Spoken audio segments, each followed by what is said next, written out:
Friends, प्रतिभावान coaching centre में आप सभी का स्वागत एवं अभिनंदन है। मैं शुभम आज आपके बीच लेकर आए हैं रीजनिंग में आज आपके बीच नया चैप्टर लेकर आए हैं। उस चैप्टर का नाम है सादृश्यता। उस चैप्टर का क्या नाम है? सादृश्यता, जिसे इंग्लिश में हम एनालॉजी बोलते हैं। तो आज हम एनालॉजी के बारे में बताएंगे। एनालॉजी किन्हें कहते हैं? जैसे कोई शब्द दे दिया, उसका जैसे कि घोड़े का रहने का जैसे स्थान दे दिया कि अस्तबल में रहता है, और उसी प्रकार किसी वस्तु का पूछ लिया कि रहने का स्थान क्या होता है, उससे ही हम सादृश्यता या एनालॉजी कहते हैं। जैसे किसी का मात्रक दे दिया और दूसरे का मात्रक पूछ लिया, उसे ही हम एनालॉजी कहते हैं। तो चलिए, हम ज़्यादा समय व्यतीत न करते हुए हम चलते हैं अपने लक्ष्य की ओर। हमारा जो लक्ष्य है वो आज है सादृश्यता यानी कि एनालॉजी।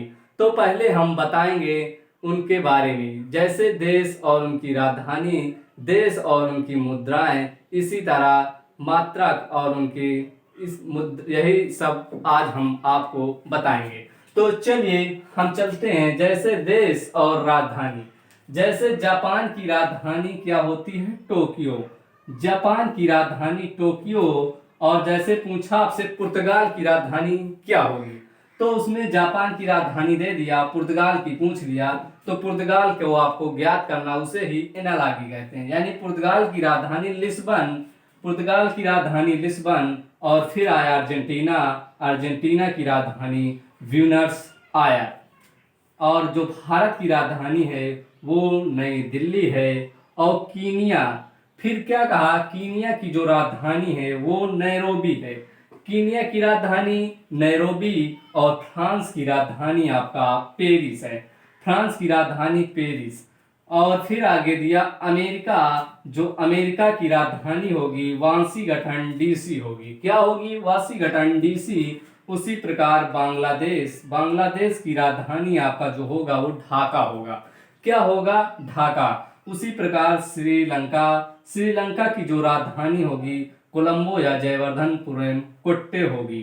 फिर आगे जो होगा ईरान की राजधानी तेहरान। ईरान की राजधानी क्या है? तेहरान। और इराक की राजधानी बगदाद। और इसी तरह आपको अन्य और दे देंगे देश और उनकी राजधानी, जैसे पाकिस्तान की राजधानी, और अन्य और जैसे ऑस्ट्रेलिया कैनबरा। उसी तरह आपको दक्षिण अफ्रीका और अन्य देश और उनकी राजधानी दे देंगे, जिसे आपको याद करना होगा।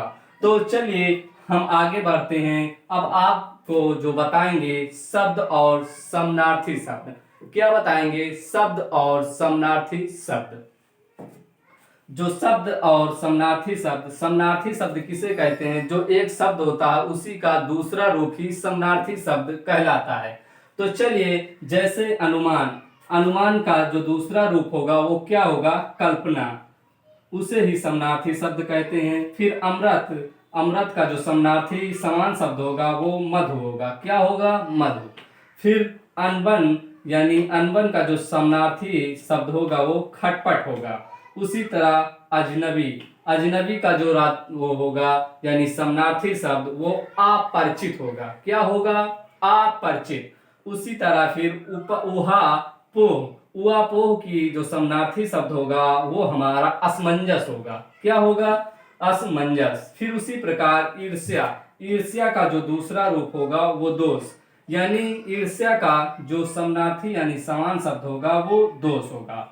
तो और भी इसी तरह आपको देंगे जिन्हें आपको याद करना होगा। हम तो अभी ये आपको समझाने के लिए सब बता रहे हैं, आपको ज्यादा से ज्यादा याद करना होगा। तो चलिए अब चलते हैं देश और उनकी मुद्रा के बारे में बताते हैं। जैसे देश की राजधानी और उनकी मुद्रा, ईरान की राजधानी दे दिया रियाल। जैसे चिली का पूछ लिया तो आपका चिली का जो होगा वो पीसो होगा। तो क्या होगा? पीसो। फिर आगे चीन की राजधानी युआन। फिर संयुक्त राज्य अमेरिका की राजधानी संयुक्त राज्य अमेरिका की जो मुद्रा होगी डॉलर। फिर से एक बार, ईरान का जो मुद्रा होगी रियाल होगी। फिर चिली की जो मुद्रा होगी वो पीसो होगी, और चीन की जो मुद्रा होगी वो युआन होगी। और संयुक्त राज्य अमेरिका की जो मुद्रा होगी वो डॉलर होगी, और भूटान की जो मुद्रा होगी वो न्यूट्रम होगी। क्या होगी? भूटान की जो मुद्रा होगी न्यूट्रम, और स्पेन की जो मुद्रा होगी वो यूरो होगी। स्पेन की मुद्रा क्या है? यूरो। फिर आते हैं पाकिस्तान। पाकिस्तान की जो मुद्रा होगी वो हमारी पाकिस्तानी रुपया होगा, और बांग्लादेश की जो मुद्रा होगी वो टका होगी। बांग्लादेश की मुद्रा क्या होता है? टका। उसी तरह आपको जैसे श्रीलंका का मुद्रा पूछा, तो श्रीलंका की मुद्रा जो होगा श्रीलंकाई रुपया होगा।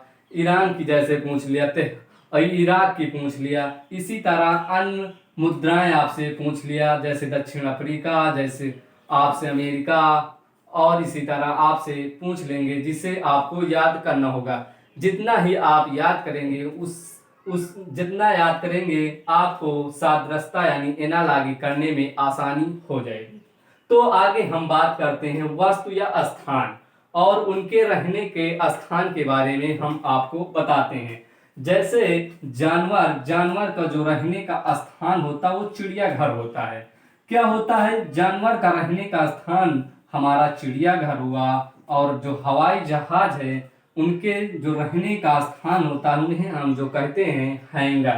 क्या कहते हैं? हैंगर कहते हैं। फिर उसी तरह मछलियों का रहने का स्थान होता है वो इक्वेरियम होता है। क्या होता है? इक्वेरियम। और फिर आगे चलते, जो मधुमक्खियां रहती हैं उनके रहने का स्थान एपियरी होता है। क्या होता है? मधुमक्खियों का रहने का स्थान एपियरी होता है। क्या होता है? एपियरी। फिर उसी प्रकार चिड़िया उनके रहने का जो स्थान होता है वो चिड़ियाखाना होता है। चिड़िया का रहने का स्थान चिड़ियाखाना। उसी प्रकार जो कपड़े हैं, कपड़े का रहने का स्थान जो होता है वो हमेशा क्या होता है? अलमारी। क्या होता है?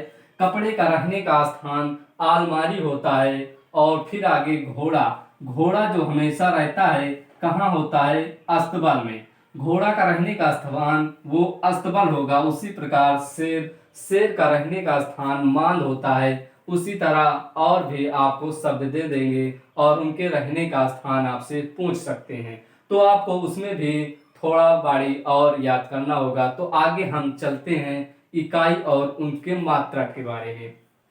तो चलिए, जैसे विद्युत धारा की जो मात्रक होता है वो एम्पियर होता है। क्या होता है? विद्युत धारा का मात्रक एम्पियर होता है, और ऊर्जा या कार्य का मात्रक जूल होता है। इसमें भी उसी तरह आपसे पूछेंगे, जैसे कि विद्युत धारा का इकाई दिया और उसका मात्रक दे दिया, और फिर आपसे ऊर्जा का इकाई दे दिया और मात्रक उसका पूछ लिया, उसे ही हम एनालॉजी कहते हैं। फिर आगे विद्युत धारा का मात्रक एम्पियर और ऊर्जा या कार्य का मात्रक जो होता है वो जूल होता है। क्या होता है? जूल। और ताप का जो मात्रक होता है वो केल्विन होता है। ताप हमेशा किसमें नापा जाता है? केल्विन में। फिर जो दाब है, दाब का जो मात्रक हमेशा होता है वो पास्कल होता है। क्या होता है दाब का मात्रक? पास्कल। और जो शक्ति का मात्रक होता है वो वाट होता है। वाट। क्या होता है शक्ति का मात्रक? वाट। और जो प्रतिरोध का मात्रक होता है ओम। क्या होता है? ओम। प्रतिरोध का मात्रक हमेशा ओम होगा। और बल का मात्रक जो होगा वो क्या होगा? न्यूटन। बल का मात्रक क्या होगा? न्यूटन होगा। उसी प्रकार जो आयतन है, आयतन का मात्रक जो होगा वो लीटर होगा। क्या होगा? लीटर होगा। आयतन का मात्रक क्या हुआ? लीटर। उसी प्रकार फिर आगे दूसरे, जैसे आपको शब्द दे दिया उसका विपरीतार्थक शब्द, यानी जो विपरीतार्थक शब्द होते हैं वो क्या होते हैं? विपरीत शब्द। जैसे यहाँ पर शब्द और विपरीतार्थक शब्द, जैसे शांति। शांति का जो विपरीतार्थक शब्द होगा वो अशांति होगा। क्या होगा? अशांति। उसी प्रकार शोक का जो विपरीत होगा वो क्या होगा? हर्ष होगा। शोक का विपरीत हर्ष हुआ। और सार्थक का जो विपरीत होगा वो निरर्थक होगा। क्या होगा? निरर्थक। और जैसे हार का जीत होगा, हार का क्या होगा? जीत होगा, नादान का समझदार होगा विपरीत, और सन्यासी का जो विपरीत होगा वो गृहस्थ होगा। सन्यासी का जो विपरीत होगा क्या होगा, गृहस्थ। और उसी प्रकार दुख का जो विपरीत यानी कि विलोम शब्द, उसे दुख का सुख होगा, और आगे का पीछे होगा, आगे का क्या होगा, पीछे होगा। ऊंचा का जो विपरीत होगा वो नीचा होगा, और पास का जो विपरीत होगा दूर होगा। पास का क्या होगा, दूर होगा। जैसे आपसे कहा सूर्य का, तो सूर्य का विपरीतार्थक हम बना लेंगे यानी चंद्रमा। उसी प्रकार और किसी का जैसे दरवाजा का खिड़की कर लेंगे, यानी उसी का विपरीतार्थक शब्द इसी तरह हम बनाएंगे। तो फिर आगे हम बात करते हैं यंत्र और मापक की। यंत्र और मापक, जो यंत्र और मापक, इस जैसे दिया आपका अमीटर। अमीटर का जो मात्रक हो यानी मापक होता है विद्युत धारा होता है। अमीटर का मापक क्या होता है, विद्युत धारा। और जैसे आपसे पूछा थर्मोमीटर का मात्रक यानी मापक क्या होता है, तो ये हमसे पूछा तो थर्मोमीटर का जो मापक होगा वो तापमान। इसी तरह आपका सादृश्यता वो पूछेंगे। चलिए फिर आगे हाइग्रोमीटर। जो हाइग्रोमीटर होता है उससे क्या मापा जाता है, आर्द्रता। हाइग्रोमीटर से क्या मापा जाता है, आर्द्रता। और इस हाइग्रोमैनोमीटर द्वारा क्या मापा जाता है, रक्तदाब।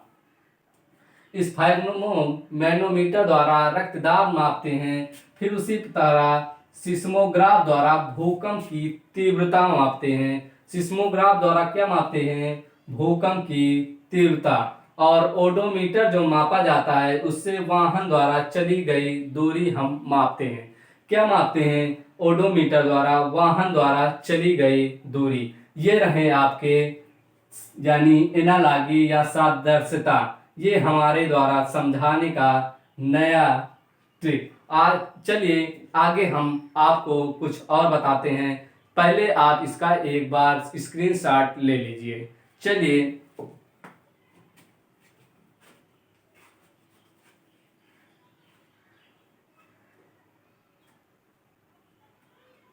आप इसका स्क्रीनशॉट ले लिए होंगे, तो अब हम इसे मिटा देते हैं। अब हम बात करेंगे, जैसे आपका राज्य दे दिया और उसकी राजधानी पूछा। अब हम राज्य और राजधानी के बारे में बताएंगे। इसे पहले हम मिटा देते हैं। इसका आप स्क्रीनशॉट ले चुके होंगे। अगर स्क्रीनशॉट ना लिए होंगे तो आप वीडियो को पीछे कर आप इसका स्क्रीनशॉट ले लें। तो चलिए अब हम जो बताएंगे देश और उसकी राज्य और उसकी राजधानी। क्या बताएंगे, राज्य और राजधानी। जैसे आपका दिया उत्तर प्रदेश, किसका दिया, उत्तर प्रदेश। तो उत्तर प्रदेश का जो राजधानी है वो क्या है, लखनऊ। क्या है, लखनऊ। इसी तरह आपको सब याद करने होंगे। जैसे मध्य प्रदेश, क्या, मध्य प्रदेश। जो मध्य प्रदेश की राजधानी होगी वो भोपाल होगी। क्या होगी, भोपाल। और उसी प्रकार बिहार, बिहार की राजधानी जो होगी वो क्या होगी आपकी, पटना। क्या होगा, पटना। बिहार की राजधानी हमारा पटना होगा। और झारखंड, क्या, झारखंड। ये झारखंड की राजधानी रांची। झारखंड की राजधानी क्या होगी, रांची होगी। और उसी प्रकार आपको उत्तराखंड क्या दे दिया, उत्तराखंड।